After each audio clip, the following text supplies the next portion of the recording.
The number one question I'm getting from clients is how does the price of oil affect markets? And ultimately, we are going to get another leg down at some point first half of this year.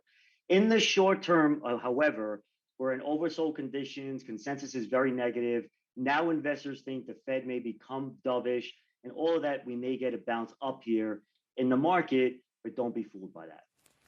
What do Russian sanctions mean for the most exposed US sectors like banks and automakers?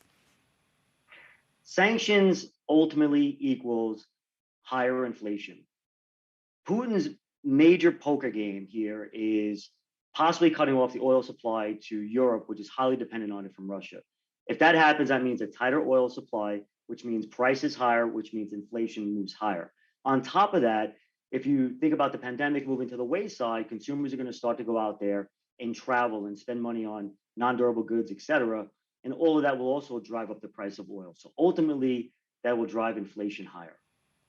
Fed Chair Jerome Powell today said to Congress that the Ukraine invasion hasn't changed his calculation very much in terms of monetary policy. What's your forecast? Do you think that the Fed is going to be forced into a rethink here? I do think the Fed's not going to go 50 basis points in March. I think 25 basis points is in the cards. I think you'll hear a little bit of a dovish tone, and that's why you're seeing markets react the way they are reacting right now.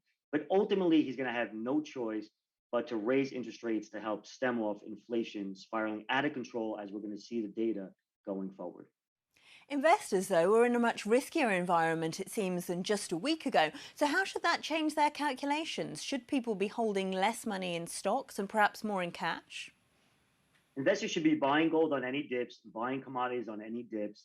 In terms of raising cash, I've been very vocal with this.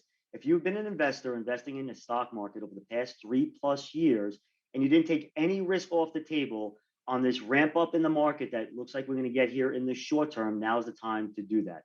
For new investors, as again been vocal about, you're going to get a great opportunity to buy stocks of great businesses cheaper than what we're seeing today at some point the first half of this year. Thanks so much for that, Phil Palumbo, CIO of Palumbo Wealth Management.